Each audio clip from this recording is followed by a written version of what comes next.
ಒಂದು ಸಕ್ಸಸ್ ಕಾಣೋದು ತುಂಬ ಈಸಿ, ಬಟ್ ಮತ್ತೆ ಆ ಸಕ್ಸಸ್ ಸ್ಟೋರಿನ ನಾವು ಹೆಂಗೆ ಕ್ಯಾರಿ ಮಾಡ್ತೀವಿ, ಅದ್ರ ಜೊತೆಗೆ ಹೆಂಗೆ ಬೆಳಿತೀವಿ ಅನ್ನೋದು ತುಂಬ ಇಂಪಾರ್ಟೆಂಟ್ ಆಗುತ್ತೆ. ತಾವು ಶಿಕ್ಷಣ ಸಂಸ್ಥೆಗಳನ್ನ ಕಟ್ಟಿದ್ದು ಹೇಗೆ ಮೇಡಮ್? ಈ ಒಂದು ಕ್ಷೇತ್ರ ನಿಮ್ಗೆ ಇಂಟ್ರೆಸ್ಟ್ ಆಯ್ತು? ಎಜುಕೇಷನ್ ಅನ್ನೋದು ಫೋಕಸ್ ಆಗೋದು ನಮ್ಮ ಮಕ್ಳಿಗೆ ಅಡ್ಮಿಷನ್ ಹುಡುಕುವಾಗ. ಅವ್ರು ಏನ್ ಪ್ರಿಪೇರ್ ಆಗಿರ್ತಾರೋ ಅದನ್ನ ಎಕ್ಸಾಮ್ ಅಲ್ಲಿ ಅವ್ರು ತೋರಿಸ್ಕೊಳ್ಲಿಕ್ಕಾಗಲ್ಲ. ಎಕ್ಸಾಮ್ಗೆಲ್ಲ ಪ್ರಿಪೇರ್ ಮಾಡ್ತೀವಿ, ನಾವು ಹೇಳೋದಿಲ್ಲ ಇಲ್ಲ ನೀನು ಬರ್ದು ಬಾ ಆರಾಮಾಗಿರು ಅಂತ. ಬಟ್ ಮಗುಗೆ ಎಕ್ಸಾಮ್ ಇನ್ನೇನು ಎಂಟರ್ ಆಗೋಗಿ ನಾನು ಸುಮಾರು ಪೇರೆಂಟ್ಸ್ ನೋಡಿದ್ದೀನಿ, I hope you will do 100% ಅಂತ. You should never put that statement to the side. ಇವತ್ತು ನಿಜವಾಗ್ಲೂ ಸಹ ಶಿಕ್ಷಣ ಸುಧಾರಣೆ ಆಗ್ತಾ ಇದೆಯಾ? ನನ್ನ ಪ್ರಕಾರ ಎಜುಕೇಷನ್ ಅಂದರೆ it's not limited to your mark sheet or certificates. ಶಾಲೆಗಳಲ್ಲಿ ಡ್ರಗ್ ಅಡಿಕ್ಷನ್ನು, ರ್ಯಾಗಿಂಗ್ ಮಾಡೋದು, ಈ ಥರದ್ದೆಲ್ಲ ಇದೆ.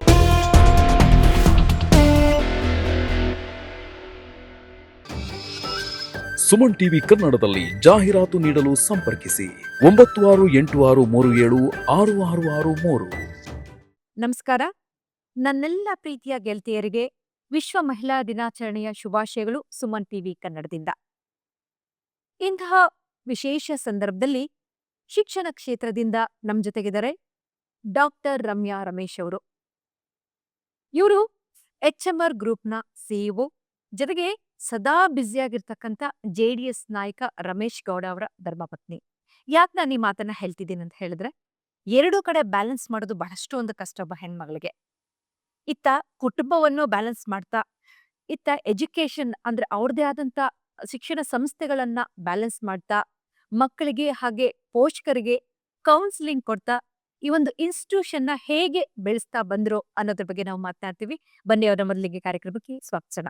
ನಮಸ್ಕಾರ ಮೇಡಮ್. ನಮಸ್ತೆ ಮೇಡಮ್, ಹೇಗಿದ್ದೀರಿ?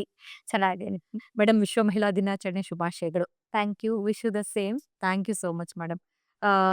ಎಲ್ಲರೂ ಅನ್ಕೋತಾರೆ ಮೇಡಮ್, ಮಹಿಳಾ ದಿನಾಚರಣೆ ಬಂತಂತ ಹೇಳಿದ್ರೆ ಮಹಿಳಾ ದಿನಾಚರಣೆ ಶುಭಾಶಯಗಳು ಅಂತ ಹೇಳ್ತಾರೆ, ಬೇರೆ ಸಮಯದಲ್ಲೆಲ್ಲ ಮಹಿಳೆಯರು ಇರೋದಿಲ್ವಾ ಅಂತ ಹೇಳಿ. ಸೊ ಹಾಗಾಗಿ ನಮ್ಗೆ ವರ್ಷ ಪೂರ್ತಿ ನಮ್ಮ ಹೆಣ್ಮಕ್ಳಿಗೆ ಮಹಿಳಾ ದಿನಾಚರಣೆ, ಆದ್ರೆ ವಿಶೇಷವಾಗಿ ಮಾರ್ಚ್ ತಿಂಗಳಲ್ಲಿ ಸೊ ಒಂದು ಸ್ಪೆಷಲ್ ಅಂತಾನೆ ಹೇಳ್ಬಹುದು. ಓಕೆ ಮೇಡಮ್, ತಾವು ಶಿಕ್ಷಣ ಸಂಸ್ಥೆಗಳನ್ನ ಕಟ್ಟಿದ್ದು ಹೇಗೆ ಮೇಡಮ್? ಈ ಒಂದು ಕ್ಷೇತ್ರ ನಿಮ್ಗೆ ಇಂಟ್ರೆಸ್ಟ್ ಆಯ್ತು? ಹೇಗೆ ಅಂತ ಹೇಳಿದ್ರೆ, actually to be very honest, ನಾನ್ ಬರೋದು ಬಿಸ್ನೆಸ್ ಫ್ಯಾಮಿಲಿಯಿಂದಾನೆ. ಬಟ್ ರಮೇಶ್ ಅವ್ರಿಗಾಗ್ಲಿಂದಾನು ರಾಜಕೀಯ ಇದೆಲ್ಲ ಇಂಟ್ರೆಸ್ಟ್ ಇದ್ದೇ ಇತ್ತು. ಬಟ್ ನಾನ್ ಮದ್ವೆ ಆಗಿ ಬಂದ್ಮೇಲೆ ನಮ್ಗೆ ಎಜುಕೇಶನ್ ಅನ್ನೋದು ಫೋಕಸ್ ಆಗೋದು ನಮ್ಮ ಮಕ್ಳಿಗೆ ಅಡ್ಮಿಷನ್ ಹುಡುಕುವಾಗ. ಸೊ ನನ್ನ ಮಗನ್ಗೆ ಸ್ಕೂಲ್ಸ್ ಅಡ್ಮಿಷನ್ ಹುಡುಕುವಾಗ ನನಗೆ ರಿಯಲೈಸ್ ಆಯ್ತು, ನಾವೆಲ್ಲ ಓದುವಾಗ ಇಷ್ಟು ಕಾಂಪಿಟೇಷನು ಇರಲಿಲ್ಲ. ನಾವುಗಳು ಎಲ್ಲ ICC ಬೋರ್ಡಲ್ಲಿ ಓದಿ, ಇಂಟರ್ನ್ಯಾಷನಲ್ ಕಾಲೇಜಲ್ಲಿ ಓದಿ, ಬಟ್ ಈ ಲೆವೆಲಿನ ಕಾಂಪಿಟೇಷನ್ ಇರಲಿಲ್ಲ. ಇಲ್ಲ ಅಂದ್ರೆ ಮಕ್ಳಿಗೆ ಅಡ್ಮಿಷನ್ ಮಾಡ್ಸೋದೇ ಒಂದು ಟಾಸ್ಕ್ ಅನ್ನೋ ಥರ ಏನಿರಲಿಲ್ಲ. ಬಟ್ ನನ್ನ ಮಕ್ಳಿಗೆ ಹುಡುಕುವಾಗ ನನ್ಗೆ ಅರ್ಥ ಆಯ್ತು ಎಜುಕೇಶನ್ ಇಂಪಾರ್ಟೆನ್ಸ್ ಏನು. ಒಂದು ಒಳ್ಳೆ ಸ್ಕೂಲ್ಗೆ ಹಾಕಬೇಕಾದ್ರೆ ಇವತ್ತಿಂದು ಫೀಸ್ ಸ್ಟ್ರಕ್ಚರು ನಿಮಗೆ ಗೊತ್ತಿದೆ. ಸೊ ಇದರಲ್ಲಿ ಯೋಚನೆ ಮಾಡ್ತಾ ಇದ್ದಾಗ ನಮ್ಗೆ ಒಂದು ಸಣ್ಣದಾಗಿ ಯಾರು, it is like a coincidence ಅಂತ ಅನ್ಕೋಬಹುದು. ನಾವು ಇದೇ ಇದರಲ್ಲಿ ಅವರು ಲ್ಯಾಂಡ್ ಲಾರ್ಡ್ಸ್ ಆಗಿರೋದ್ರಿಂದ ಯಾರೋ ಹೀಗೆ ಸಣ್ಣದಾಗಿ ಹೆಲ್ಪ್ ಕೇಳ್ಕೊಂಡು, ನಮ್ದೊಂದು ಸ್ಕೂಲ್ ಇದೆ, ನಮಗೆ ನಡ್ಸಕ್ಕಾಗ್ತಿಲ್ಲ, ಸ್ಕೂಲ್ ಸಮೇತ ಕೊಟ್ಬಿಡ್ತೀವಿ ನಿಮಗೆ ತಗೊಳ್ಳಿ ಅಂತ ಹೇಳಿ ಒಂದು ಆಫರ್ ಬಂತು. ಸೊ ನಾನು ಆಕ್ಚುಲಿ ಮದ್ವೆಗೆ ಮುಂಚೆ ನನಗೆಲ್ಲಾದ್ರೂ ಬೇರೆ ಕಡೆ CEO ಆಗ್ಬೇಕು ಅನ್ನೋ ಒಂದು ಆಸ್ಪಿರೇಷನ್ ಇತ್ತು. ಬಟ್ ನಿಮಗೆ ಗೊತ್ತು, ಮದ್ವೆ ಆಗಿ ಆಮೇಲೆ 1-2-3 ಇಯರ್ಸ್ ಅದು ಬ್ರೇಕ್ ಆಗೇ ಬಿಡುತ್ತೆ. ಈ ಆಪರ್ಚುನಿಟಿ ಬಂದಾಗ ರಮೇಶನು ಒಂದು ಥಾಟ್ ಕೊಟ್ಟು, ಮಾಡ್ಬೋದು, ತಗೋಬೋದು, ನೋಡೋಣ ಹೆಂಗ್ ನಡೆಯುತ್ತೆ ಅಂತೇಳಿ ಆಗ ಸ್ಕೂಲ್ ತಗೊಂಡ್ವಿ. ಬಟ್ ಇದನ್ನ ಪ್ರೋಗ್ರೆಸಿವ್ ಆಗಿ ಈಗ ಮುಂದಕ್ಕೆ ಕಂಟಿನ್ಯೂ ಮಾಡಿದ ಕಾರಣ, ಆಸ್ ಐ ಸೆಡ್, ಅಡ್ಮಿಷನ್ ಹುಡುಕುವಾಗ ಗೊತ್ತಾಗುತ್ತೆ ಸ್ಕೂಲ್ ಇಂಪಾರ್ಟೆನ್ಸ್ ಏನು. ಮತ್ತು ಎಲ್ರಿಗೂ ಎಲ್ಲ ಫೆಸಿಲಿಟಿ ಎಲ್ಲ ಸ್ಕೂಲಲ್ಲೂ ಇರುತ್ತೆ, ಬಟ್ ಅದಕ್ಕೆ ತಕ್ಕನಾಗಿ ಚಾರ್ಜಸ್ಸು ಇರುತ್ತೆ. But it is all up to them. So ಒಂದು ಮಿಡಲ್ ಕ್ಲಾಸ್ ಫ್ಯಾಮಿಲಿಗೆ ಒಳ್ಳೆ ಎಜುಕೇಶನ್ ಕೊಡಬೇಕು ಅನ್ನೋ ಒಂದು ಇದರಿಂದ ವಿ ಸ್ಟಾರ್ಟೆಡ್ ದ ಸ್ಕೂಲ್. ಇವತ್ತು ಎಲ್ಲಾ ಕ್ಷೇತ್ರದಲ್ಲೂ ಪೈಪೋಟಿ ಇದೆ. ಅದರಲ್ಲೂ ನಾವು ಶಿಕ್ಷಣ ಕ್ಷೇತ್ರ ಅಂತ ಹೇಳಿದ್ರೆ ಸಾಕಷ್ಟು ಒಂದು ಕಾಂಪಿಟೇಷನ್. ಮಕ್ಕಳನ್ನ ನಂಬರ್ 1 ಮಾಡಬೇಕು, ನಂಬರ್ 1 ಶಾಲೆಗೆ ಸೇರಿಸ್ಬೇಕು ಅಂತ ಹೇಳಿ ಸಾಕಷ್ಟು ಒಂದು ಪ್ರೆಷರ್ ಮಕ್ಕಳ ಮೇಲೆ ಹಾಕ್ತಾರೆ. ಸೊ ಇದೆಲ್ಲವನ್ನ ನೋಡಿದಾಗ ಇವತ್ತು ನಿಜವಾಗ್ಲೂ ಸಹ ಶಿಕ್ಷಣ ಸುಧಾರಣೆ ಆಗ್ತಾ ಇದೆಯಾ? ನೋಡಿ, ಹಂಗೆ ನೋಡಿದ್ರೆ as I said, day to day ಎಲ್ಲ ಫೀಲ್ಡಲ್ಲೂ ಕಾಂಪಿಟೇಷನ್ ಇದೆ. ಎಲ್ಲ equally it is the same ಎಲ್ಲ ಫೀಲ್ಡಲ್ಲೂ. ಬಟ್ ನನಗೆ ಅನ್ಸೋದೇನಂದ್ರೆ, ಎಜುಕೇಶನ್ ಅನ್ನೋದು ಒಂದು ಸರ್ವಿಸ್. ಸೊ ಅದನ್ನ ನಾವು ಬಿಸ್ನೆಸ್ ಆಗಿ ಕಮರ್ಷಿಯಲ್ ಆಗಿ ನೋಡೋಕ್ಕಾಗಲ್ಲ. ನನ್ನ ಪ್ರಕಾರ ಮೋಸ್ಟ್ ಆಫ್ ದ ಸ್ಕೂಲ್ಸ್ ಈಗ ಕಾಂಪಿಟೇಷನ್ ಇದ್ರೂನು ಒಳ್ಳೆ ಎಜುಕೇಶನ್ ಕೊಡಬೇಕು ಅನ್ನೋ ಪ್ರಯತ್ನದಲ್ಲಂತೂ ಎಲ್ಲರೂ ಇದ್ದಾರೆ. ಯಾಕಂದ್ರೆ ಎಲ್ರಿಗೂ ಅವ್ರ ಬೆಸ್ಟ್ ಅಂತ ಪ್ರೂವ್ ಮಾಡ್ಕೋಬೇಕು. ಸೊ ನನ್ನ ಒಂದು ಅನಿಸಿಕೆ ಪ್ರಕಾರ ಮೋಸ್ಟ್ಲಿ ಎಲ್ಲಾ ಸ್ಕೂಲಲ್ಲೂ ಎಜುಕೇಶನ್ ಕೊಡ್ತಿದ್ದಾರೆ. ಬಟ್ ಒಂದೊಂದು ಸ್ಕೂಲ್ದು ಒಂದೊಂದು ಮಾಡ್ಯುಲರ್ ಇರ್ಬೋದು, ಇಲ್ಲಾಂದ್ರೆ ಅವ್ರು ಫಾಲೋ ಮಾಡ್ತಾರ ಕ್ಯೂರಿಕ್ಯುಲಮ್ ಇರ್ಬೋದು, ಸ್ವಲ್ಪ ಡಿಫ್ರೆನ್ಸ್ ಇದೆ ಹೊರತು ಎಲ್ಲರೂ ಅವ್ರ ಬೆಸ್ಟ್ ಕೊಡ್ಬೇಕು ಅಂತಾನೆ ಪ್ರಯತ್ನ ಪಡ್ತಾರೆ ಅಂತ. ಇನ್ನು ಮುಖ್ಯವಾಗಿ ಈ ಮಕ್ಕಳಿಗೆ ಮತ್ತೆ ಪೋಷಕರಿಗೆ ಕೌನ್ಸಿಲಿಂಗ್ ಮಾಡ್ತಾ ಮಾಡ್ತಾ ಅಂದ್ರೆ ಸಾಕಷ್ಟು ಒಂದು ಪ್ರಶ್ನೆಗಳು, ಸಮಸ್ಯೆಗಳು ಎದುರಾಗುತ್ತೆ. ಇದನ್ನೆಲ್ಲ ನಿಮ್ಗೆ ಹೇಗೆ ಫೇಸ್ ಮಾಡ್ತೀರಿ? ಹೇಗೆ ನೀವು ಕೌನ್ಸಿಲಿಂಗ್ ಮಾಡ್ತಾ ಹೋಗ್ತೀರಿ? ಫಸ್ಟ್ ನಾನು ಅನ್ಕೊಳ್ಳೋದು ಒಂದು ಪೇಷನ್ಸ್. ಇವಾಗ ಈಗ ಏನಾಗ್ತಿದೆ ಅಂದ್ರೆ ಎಲ್ಲಾ ಪೇರೆಂಟ್ಸೂ ಬಿಸಿ ಇದ್ದಾರೆ. ನಾವ್ ಅದನ್ನ ತಪ್ಪು ಅಂತಾನೂ ಹೇಳಕ್ ಬರಲ್ಲ. ಯಾಕಂದ್ರೆ ಇವಾಗ ಇವತ್ತಿನ ಒಂದು ಪರಿಸ್ಥಿತಿಗೆ ನಿಮ್ಗೂ ಗೊತ್ತು, ನನ್ಗೂ ಗೊತ್ತು, ಇಬ್ರು ಪೇರೆಂಟ್ಸ್ ವರ್ಕಿಂಗ್ ಇಲ್ಲ ಅಂದ್ರೆ ಒಂದು ಕಂಫರ್ಟಬಲ್ ಲೈಫ್ ಸ್ಟೈಲ್ನ ಅಚೀವ್ ಮಾಡೋದೇ ಕಷ್ಟ. ಅದೇ ಒಂದು ಫಸ್ಟ್ ಚಾಲೆಂಜ್. ಸೊ ಮಕ್ಳಿಗೊಂದು ಅಟ್ಲೀಸ್ಟ್ ನಾನು ಹೇಳೋದು ಲಕ್ಸುರಿ ಅಲ್ಲ, ನಾರ್ಮಲ್ ಬೇಸಿಕ್ ಕಂಫರ್ಟ್ಸು ಕೊಡಕ್ಕಾಗ್ಲಿಲ್ಲ ಅಂದ್ರೆ ಇವತ್ತು ಮಕ್ಳೇ ಪ್ರಶ್ನೆ ಮಾಡ್ತಾರೆ ಅಪ್ಪ ಅಮ್ಮನ್ನ. ಸೊ ಆ ಇದ್ರಲ್ಲಿ ಕೆಲವು ಮನೆಗಳೆಲ್ಲ ಇಬ್ರು ಪೇರೆಂಟ್ಸ್ ವರ್ಕ್ ಮಾಡ್ಲೇಬೇಕಾಗತ್ತೆ. ಹಂಗಾದಾಗ ಏನಾಗುತ್ತೆ, ಸ್ವಲ್ಪ ಈ ಮಕ್ಳು ಮಧ್ಯೆ ಪೇರೆಂಟ್ಸ್ ಮಧ್ಯೆ ಟೈಮ್ ಲ್ಯಾಕ್ ಆಗತ್ತೆ, ಆ ಡಿಫ್ರೆನ್ಸಸ್ ಬರುತ್ತೆ. ಸೊ ಒಂದು ಅಂಡರ್ಸ್ಟ್ಯಾಂಡಿಂಗ್ ಇರಲ್ಲ. ಅದೇ ಅದೇ ಒಂದು ಪ್ರಾಬ್ಲಮ್ ಆಗಿ ಕ್ರಿಯೇಟ್ ಆಗುತ್ತೆ. ಸೊ ಈ ತರ ಇಶ್ಯೂಸ್ ಬಂದಾಗ ಬೇಸಿಕ್ಲಿ ಫಸ್ಟ್ ನಾವು ಬೇಸಿಕ್ ಪಾಯಿಂಟ್ ಅವ್ರಿಗೆ ಅರ್ಥ ಮಾಡಿಸ್ಬೇಕಿರೋದು, ಆ ಕ್ವಾಲಿಟಿ ಟೈಮ್ನ ಒಂಚೂರು ಅರ್ಥ ಮಾಡ್ಕೊಳ್ಳಿ ಅಂತ. ಮಕ್ಳಿಗೆ ಅಟೆನ್ಷನ್ ಬೇಕಿರುತ್ತೆ, ಅಪ್ಪ ಅಮ್ಮನ್ಗೂ ತಿಳ್ಕೊಳ್ಳೋ ನೆಸೆಸಿಟಿ ಇದೆ. ಎಲ್ಲ ಪ್ರಾಬ್ಲಮ್ ಆದ್ಮೇಲೆ ಪ್ರಾಬ್ಲಮ್ ಆಗೋಯ್ತು ಅನ್ಕೊಳ್ಳೋದಕ್ಕಿಂತ ಡೇ ಟು ಡೇ ಬೇಸಿಸ್ ಮೇಲೆ ಅವ್ರ ಮಕ್ಳ ಜೊತೆ ಅಟ್ಲೀಸ್ಟ್ ಒಂದು ಹಾಫ್ ಅನ್ ಅವರ್ ಓದು ಓದು ಅಂತ ಎಲ್ಲಾ ಮನೇಲೂ ಹೇಳ್ತಾರೆ. ಬಟ್ ಓದೋದ್ ಬಿಟ್ಟು ಆ ಓದೋದಕ್ ಬೇಕಿರೋ ಪ್ರಿಪ್ರೇಷನ್ ತುಂಬಾ ಇದೆ ಮಕ್ಳಿಗೆ ಮಾಡ್ಬೇಕಿರೋದು ನಾವು. ಇಲ್ಲ ಆ ಮಗುನ್ ಒಂದು ಓವರ್ ಆಲ್ ಒಂದು ಬೆಸ್ಟ್ ಪರ್ಫಾರ್ಮರ್, ಬರೀ ಎಜುಕೇಶನ್ ಅಂತಲ್ಲ, ಇಲ್ಲ ನಾನು ಹೇಳೋದು ಸ್ಕೂಲ್ಸ್ ರೆಸ್ಪಾನ್ಸಿಬಿಲಿಟಿನೂ ಅಷ್ಟೇ. ಬರೀ ಮಕ್ಳಿಗೆ ಒಳ್ಳೆ ಎಜುಕೇಶನ್ ಕೊಟ್ವಿ, ನಮ್ದು 100% ರಿಸಲ್ಟ್ ಬರ್ತಿದೆ, ಅಲ್ಲಿಗೆ ನಮ್ ಜವಾಬ್ದಾರಿ ಮುಗಿಯೋದೇ ಇಲ್ಲ. ಯಾಕಂದ್ರೆ ಇಲ್ಲಿನ ಮಗುನೇ ನಾಳೆನ್ ಪ್ರಜೆ. ಸೊ ಅದಕ್ಕೆ ಓವರ್ ಆಲ್ ರೆಸ್ಪಾನ್ಸಿಬಿಲಿಟಿ ಏನು, ಸೊಸೈಟಿ ಅಂದ್ರೆ ಏನು, ನೀನ್ ಹೆಂಗ್ ನಡ್ಕೋಬೇಕು, ಇಲ್ಲ ನೀನು ಒಂದು ಒಳ್ಳೆ ವ್ಯಕ್ತಿ ಆಗ್ಬೇಕಾದ್ರೆ ಅದಕ್ಕೆ ಬೇಕಿರೋ ಕ್ವಾಲಿಟೀಸ್ ಎಲ್ಲ ಏನು ಅನ್ನೋದು ಟ್ರೈನ್ ಮಾಡೋದು ನಮ್ ಜವಾಬ್ದಾರಿ ಆಗಿರುತ್ತೆ. ನಮ್ ಜವಾಬ್ದಾರಿ ನಿಭಾಯಿಸಕ್ಕೂ ನಮಗ್ ಪೇರೆಂಟ್ಸ್ ಸಪೋರ್ಟ್ ಬೇಕು. ಸೊ ಇದು ಯಾವಾಗ ಮನೆಯಲ್ಲಿ ಸ್ಕೂಲಲ್ಲಿ ಹೊಂದಾಣಿಕೆ ಇರಲ್ಲ, ನಾವೊಂದ್ ಹೇಳ್ತೀವಿ ಮಕ್ಳಿಗೆ, ಪೇರೆಂಟ್ಸ್ ಒಂದ್ ಹೇಳ್ತಾರೆ, ಅವ್ರ ಪಿಯರ್ ಪ್ರೆಷರ್ ಇರುತ್ತೆ, ಇದೆಲ್ಲ ಸೇರಿ ತುಂಬಾ ಕನ್ಫ್ಯೂಷನ್ ಕ್ರಿಯೇಟ್ ಆಗ್ತದೆ ಮಕ್ಕಳ ಮೈಂಡ್ ಅಲ್ಲಿ. ಸೊ ಅದ್ ಯಾವಾಗ ನಾವು ಅವ್ರಿಗೆ ಸರಿಯಾಗಿ ಗೈಡೆನ್ಸ್ ಕೊಟ್ಟು ಪೇರೆಂಟ್ಸು ತಾಳ್ಮೆಯಿಂದ ಸ್ಕೂಲ್ಗೂ ಸಪೋರ್ಟ್ ಮಾಡಿ, ಒಂದೊಂದ್ಸಲ ಅವ್ರಿಗೆ ಅನ್ಸುತ್ತೆ ಸ್ಕೂಲ್ ಅವ್ರೇನು ನಮ್ಮ ಮಕ್ಳ ಬಗ್ಗೆ ನಮ್ಗೆ ಕರ್ದು ಹೇಳ್ತಾರೆ, ಇದೊಂದು ದೊಡ್ಡ ಚಾಲೆಂಜ್. ಫಸ್ಟ್ ಕ್ವೆಶನ್ ಇದೆ, ನಮ್ ಮಕ್ಳು ಇವ್ರಿಗೆ ಚೆನ್ನಾಗ್ ಗೊತ್ತಾ, ಇವ್ರು ಕರ್ದ್ ಹೇಳ್ತಾರೆ ಅಂತ ಗೊತ್ತಿರುತ್ತೆ. ಯಾಕಂದ್ರೆ ನನ್ ಪ್ರಕಾರ ಟೀಚರ್ಸೇ ಅಮ್ಮ ಆಗ್ಬಿಟ್ಟಿರ್ತಾರೆ. ಈಗ SSLC ಮತ್ತೆ PUC ಎಕ್ಸಾಮ್ಸ್, ಬೋರ್ಡ್ ಎಕ್ಸಾಮ್ಸ್ ಎಲ್ಲ ಶುರುವಾಗಿದೆ, ನಡೀತಾ ಇದೆ. ಸೊ ಇಲ್ಲಿ ಮಕ್ಕಳಲ್ಲಿ ಸಾಕಷ್ಟು ಒಂದು ಟೆನ್ಷನ್ ಇರುತ್ತೆ.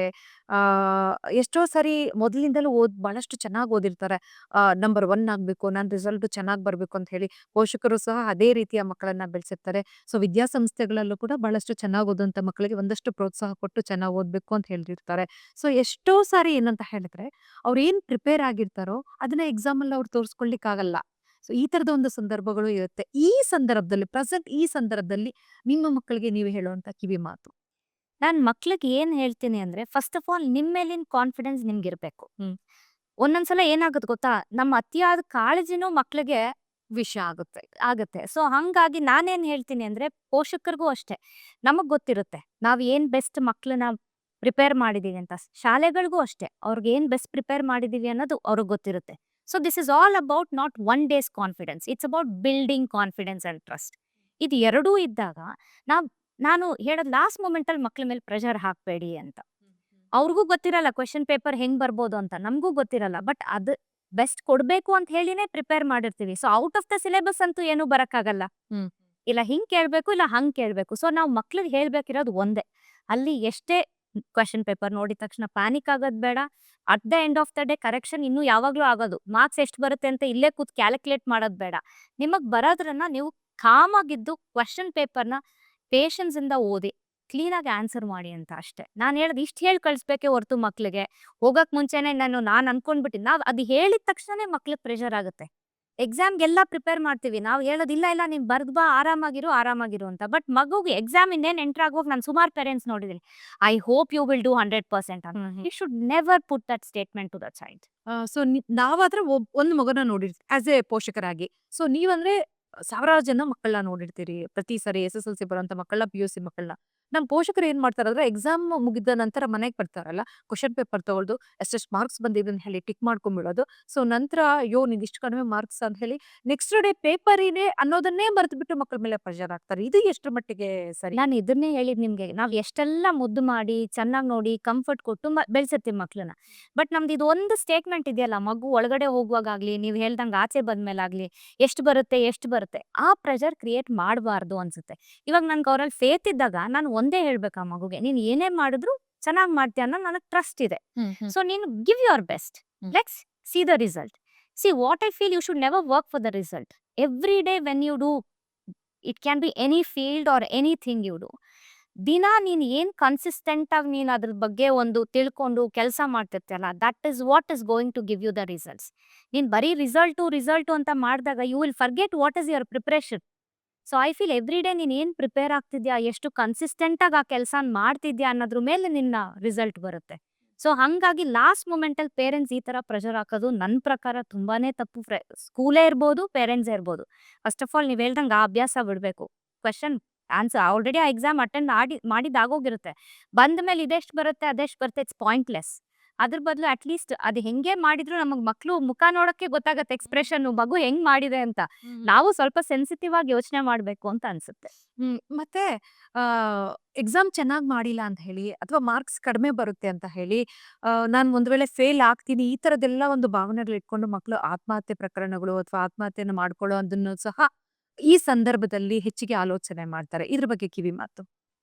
ನಾನ್ ಮಕ್ಳಿಗೆ ಏನ್ ಹೇಳ್ತೀನಿ ಅಂದ್ರೆ, ನನ್ ಪ್ರಕಾರ ಎಜುಕೇಶನ್ ಅಂದ್ರೆ it's not limited to your mark sheet or certificates.